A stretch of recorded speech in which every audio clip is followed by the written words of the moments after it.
আবরার ফাহাদকে মারছি, তুই তোদের কারণে ছাত্রলীগের ছেলেপেলেদের অ্যারেস্ট করতেছে, এখন তোকেও মনে ভারতের বিরুদ্ধে আন্দোলন করি, কেন ভারতের বিরুদ্ধে আমাকে খুব টর্চার করা শুরু করলো, তখন বিভিন্নভাবে মারা শুরু করে। তখন ওই টাইমটাতে আমাদের সাথে ডাকসু তত্ত্বের সমাজসেবা সম্পাদক আখতার হোসেন, তাকে আমার থেকে আরও বেশি টর্চার করা হয়।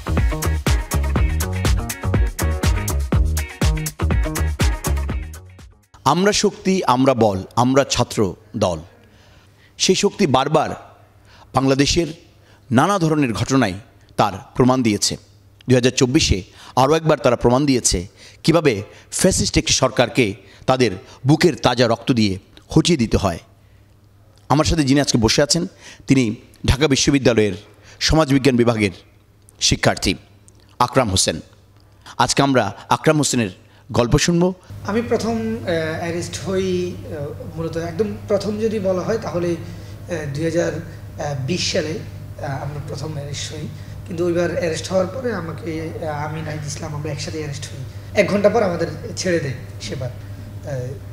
2021 সালে যখন মোদি বাংলাদেশে আসছিল, তখন মানে এখানে বাংলাদেশের মধ্যে একটা বড় আপরাইজিং হয় যে মোদি আসতে পারবে না, যেহেতু সে ভারতে এনআরসি সিএ নিয়ে তখন একটা খুবই উত্তপ্ত পরিস্থিতি। বাংলাদেশের যে ফ্যাসিস্ট হাসিনা রেজিম, এই রেজিমকে সে খুব ব্লাইন্ডলি সাপোর্ট দিয়ে যাচ্ছে, বাংলাদেশের গণতন্ত্র হরণ করার সাথে তার নিজের হাত জড়িত। সেজন্য ক্যাম্পাসগুলোতে একটা বড় আন্দোলন হয়। সেই আন্দোলনের মধ্যে শাহবাগ থানায় একাধিক মামলা হয়। সে মামলায় 2টো মামলায় 1 নম্বর আসামি করা হয় ডাকসু সমাজসেবা সম্পাদক আখতার হোসেনকে, এবং সেকেন্ড আসামি করা হয় আমাকে। 2021 সালের যে রমজান, সেই রমজানের রোজার 15 রোজায় আমি যেহেতু তারাই পড়াই, আমি হাফিজ, আমি তারাই পড়াই, আমি সকল কল কন্ট্যাক্ট আমি ক্লোজ করে রাখি। সাধারণত পয়লা রমজানের আগের দিন আখতার ভাই অ্যারেস্ট হয়। তখন থেকে আমার একটা ভয়, আবার তারাবিটা আমাকে পড়াইতেই হবে, যেহেতু এটা আমার প্র্যাকটিসের অংশ। আমি ধানমন্ডিতে তারাই পড়াই, ধানমন্ডি ঈদগাহ মসজিদে এখন তারাই পড়াই। তো তখন অন্য জায়গায় পড়াইতাম, যেহেতু করোনার বছর তারাবিটা বন্ধ, এক ধরনের ফরমাল। তখন আমরা আখতার ভাই অ্যারেস্ট হয়, আমি তখন একটু মুভ কম করে সকল কন্ট্যাক্ট বন্ধ রেখে আমি নামাজটা পড়াই। তো 16 রোজায় আমার দুলাভাই হলো বিদেশ থেকে আসে। বিদেশ থেকে যেহেতু আসবে, করোনার তখন প্যান্ডামিকের একটা টাইম চলছিল, তো তাকে রিসিভ করতে যাওয়াটা এটা তখন আমার জন্য একটা জরুরি কাজ হয়ে যায়। তো আমি তাকে রিসিভ করে বাড়িতে পাঠিয়ে দেবো রাতে, এই ধরনের একটা টার্গেট নিয়ে যাই। তো এয়ারপোর্টের মধ্যে আমি হুট করে রাত 1:30 পৌনে 2টার দিকে আমি দেখি মানে এয়ারপোর্ট খালি করা হচ্ছে। এয়ারপোর্টের যে উপরের যে টার্মিনাল, বিদেশ যাওয়ার যে টার্মিনাল, সেই টার্মিনালটা পুরোটাই কি ফুল সিকিউরিটি দিয়ে পুরোটাই খালি করা হচ্ছে। আর তখন খুবই মুষলধারে বৃষ্টি হচ্ছিল। তো আমি একটু অবাক হলাম, আমরা একটু যে একদিকে বৃষ্টি হচ্ছে, বৃষ্টির সময় তো মানুষজন একটু সমাগম থাকবে, বাইরে থাকতে পারবে না, সবাইকে সরাই দেওয়া হচ্ছে। তো এর মধ্যে হঠাৎ করে একটা গাড়ি আসলো, 2-3টা গাড়ি এসে থামলো, থেমেই আমাকে ঘিরে বললো যে আপনি আকরাম হোসেন, আমাদের সাথে যেতে হবে। আমার দুলাভাইকে বললো যে আপনি যদি এখান থেকে চলে না যান, আপনাকেও আমরা নিয়ে যাব, আপনি চলে যান, ওকে আমরা ডিবি, আমরা নিয়ে যাচ্ছি। মানে তখন উনি বললো যে আমাকে পরিচয় দেন, কার্ড দেখেন, তারা কোনো কিছুই বললো যে মানে আরেকটা কথা বলবেন, এখান থেকে আপনাকে নিয়ে যাব। তো তখন সেখান থেকে আমাকে প্রচণ্ড স্পিডে গাড়ি মানে বৃষ্টির মধ্যে প্রচণ্ড স্পিডে চোখ বেঁধে তারা কি খুব মানে একটা খুব ভয়ের পরিস্থিতি। একদিকে বৃষ্টি হচ্ছে, আমি আসলে বুঝতেছি না কী হচ্ছে। তখন আমি তাদেরকে বললাম যে আমাকে যদি অ্যারেস্টই করেন, আপনারা কই নেবেন নিয়ে যান, কিন্তু আমাকে তো মুখটা খুলে দেবেন, আমার জন্য প্রবলেম হচ্ছে। তখন বললো যে না।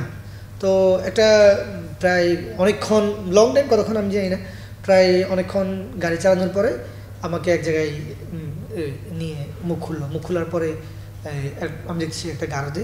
তখন ছাত্র অধিকার পরিষদের আরও প্রায় 50 নেতাকর্মী তখন জেলে, তখন প্রায় 24 থেকে 26 জন তখন রিমান্ডে ডিবিতে। তখন তারাও আমাকে দেখতে পায়। আমি তখন একটা জিনিস বুঝলাম যে না, আমাকে হয়তো এখানে নিয়ে আসছে। তো আমার একটা ভয়, ওই যে যখন তারা ওই যে গাড়ি খুব স্পিডে চালাচ্ছিল, খুব ভয় লাগছিল যে আমাকে হয়তো, যেহেতু ক্রসফায়ার খুব কমন ঘটনা বাংলাদেশের মধ্যে, তারা তুলে যে ঘটনাগুলো ঘটে, তা আমার মধ্যে আরেকটা কনফিডেন্স বলতে একটা জিনিস ছিল, যেহেতু এয়ারপোর্টের মতো জায়গায় তখন আমরা যেহেতু রাজনীতি করি, এই কোনো একটা ঘটনায় একাধিক এজেন্সি যখন ইনভলভ হয়ে যায় তখন ওইটা কোনো না কোনোভাবে স্প্রেড হয়। আমাদের একটা মানে যেহেতু ধারণা ছিল হ্যাঁ কোনো একটা ঘটনায়। তো এয়ারপোর্টে তো এয়ারপোর্ট পুলিশ, এয়ারপোর্টে আর যখন আমাকে তুলে নিয়ে যাচ্ছিলো তখন এয়ারপোর্টের একাধিক প্রশাসন এসে তাদের কাছ থেকে যে কে কাকে অ্যারেস্ট করে নিয়ে যাচ্ছে আমারটা, তখন আমার মনে হলো হয়তো, কিন্তু ওই যে চোখটা বেঁধে ফেললো, হ্যাঁ মুখটা বেঁধে ফেললো, তখন এটার কারণে একটা খুব মানে ভয় লাগছিল।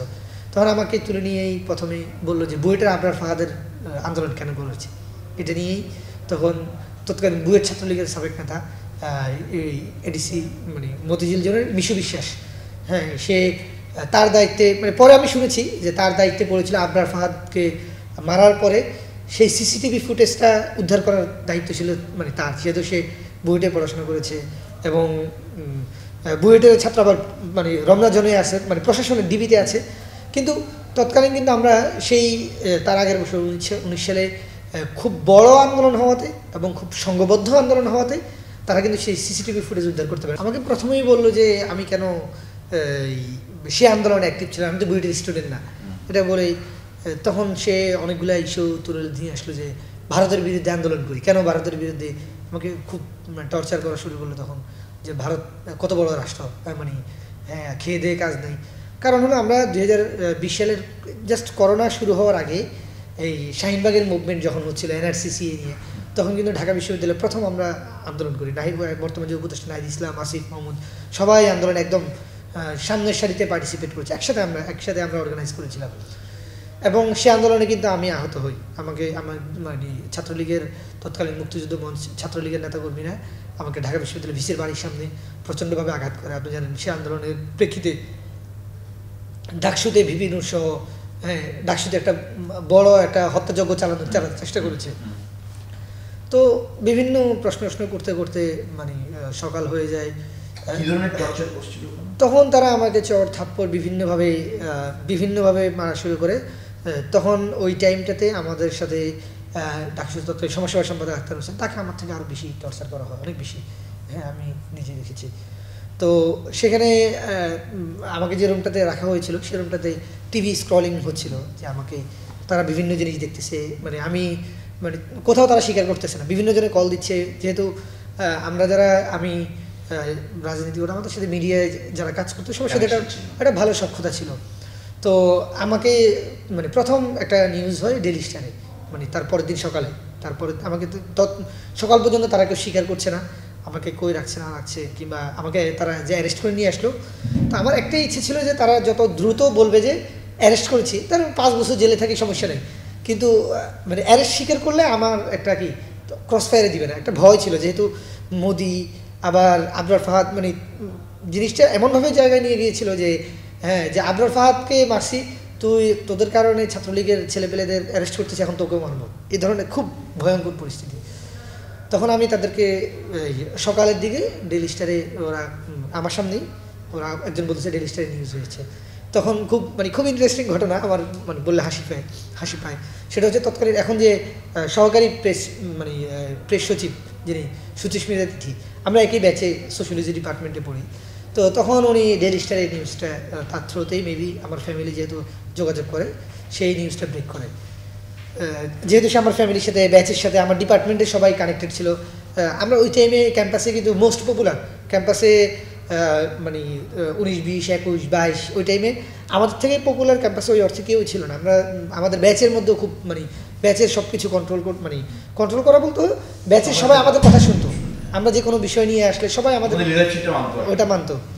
তো সে তখন দেখে তার আইডিতে গেল, তার আইডিতে গিয়ে দেখতেছে যে মানে একটা হিন্দু, আবার সে একটু লিবারেল চলাফেরা করে।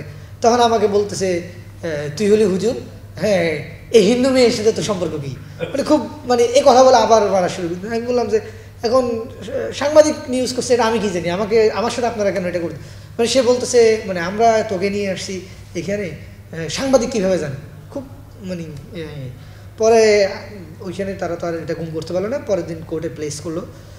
আমি ওই টাইমে 2 বার আমাদেরকে রিমান্ডে আনা হয়, এবং 2 বার রিমান্ডের পরে প্রায় 5 মাস করোনার সময় সকল কোর্ট বন্ধ, আমাদের মামলা ওঠে না, মামলা ওঠে না, এবং সেখানে মামলা দেওয়া হলো যে হত্যার মামলা।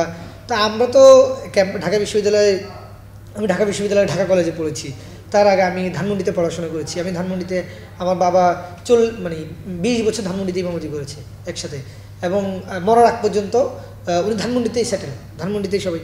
তো মানে আমাদের ফ্যামিলি হিস্ট্রি, আমার পার্সোনাল হিস্ট্রি কোথাও সামাজিকভাবেও কেউ মানে কখনো একটা বিচার করা লাগে না আমাকে নিয়ে কিংবা আমাদের ফ্যামিলিকে নিয়ে যে আমরা কোথাও কারো গায়ে টোকা দিয়েছি। তো এটা খুব মানে মনে হয়তো এই খুব মানে পেইন দিত। এবং জেল থেকে বের হওয়ার পরে যেটা হয়েছে, ওইবার প্রথম জেল থেকে বের হওয়ার পরে ফ্যামিলি লোকজন খুব মানে আপসেট। মানে আগে যেটা হয়েছিল, আমরা 16-17 সেশনে ঢাকা বিশ্ববিদ্যালয়ে যখন ঢুকলাম, আমি যেহেতু ঢাকা কলেজে পড়েছি, ঢাকা কলেজে আমার বিরাট একটা ফ্রেন্ড সার্কেল ছিল, এবং ঢাকা ইউনিভার্সিটিতে এসে ডিবেট সার্কিট, বিভিন্ন পাঠচক্র, রিডিং ক্লাব, বিভিন্ন সার্কিটে আমি অ্যাক্টিভ ছিলাম। তো বের হওয়ার পরে দেখলাম যে অনেক বন্ধুবান্ধব মানে একটু দূরত্ব বাজারে, যে ও জেলে, মানে একটা খুব একটা হত্যা মামলার আসামি, খুব এটা মাঝে মাঝে। এবং ফ্যামিলিতেও যেহেতু আমার মা খুব নর্মাল লাইফ লিড করতো, গ্রামে থাকতো, ওনারাও খুব এটা নিয়ে পেইন খেত যে তোকে পড়াইলাম, বিশ্ববিদ্যালয়ে দিলাম, ফ্যামিলির হাল ধরবি, পড়াশোনা করবি, কিন্তু তুই রাজনীতিতে গিয়ে। আমরা তো আসলে খারাপ কোনো কিছু করিনি, আমরা জাস্ট একটা ডেমোক্রেটিক মুভমেন্ট, এটা খুব মানে সিম্পল একটা ডেমোক্রেটিক মুভমেন্ট। তো এই মুভমেন্টের কারণে একাধিকবার আমাদের 2021 পরে 2022 সালেও কিন্তু আমরা আবার অ্যারেস্ট হই, সেই আবরার ফাহাদের স্মরণ সভা থেকে।